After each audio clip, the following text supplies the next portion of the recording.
Another big concern that I've been flagging, others have been flagging since SGE was launched is the potential plagiarism concerns.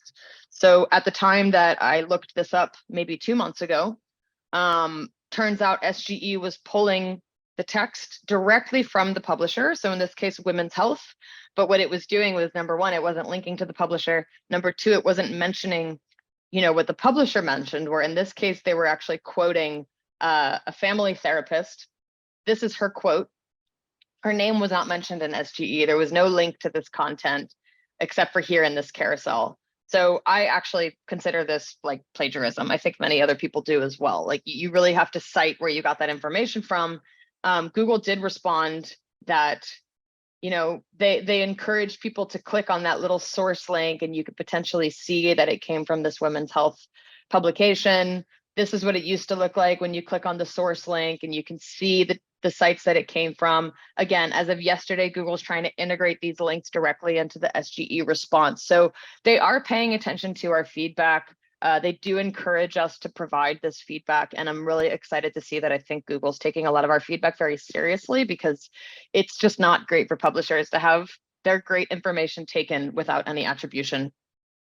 This is another example. This is actually somebody that works at the Wall Street Journal, and he typed Tesla earnings WSJ, Wall Street Journal. So in this case, the user is literally looking for information directly from the Wall Street Journal. I think that before SGE was rolled out, or those of you that don't have access to SGE, you'll see results that come from the Wall Street Journal. And it's a branded keyword, right? What SGE is doing in this case is it's listing a bunch of information that it found from the Wall Street Journal. And to be fair, it does have a carousel here that does link to the Wall Street Journal. But the problem, obviously, for the Wall Street Journal is that they make money off ads. So if Google's listing the information contained in Wall Street Journal directly in SGE, and users are used to getting this information here and not clicking on any of these links, of course, that could definitely cut into their bottom line. So publishers that make money off of ad impressions, this is something that's potentially very problematic. So I think at the very least, it'll be great for Google to add more links here, and hopefully people continue to click on them, because otherwise, Google's just taking information from sites that require the traffic to stay in business.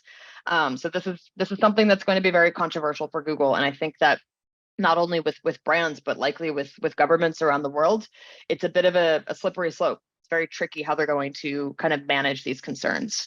And again, as of yesterday, this probably looks very different. We're probably seeing a lot more links, but we're still unclear as to how many people will actually click on them.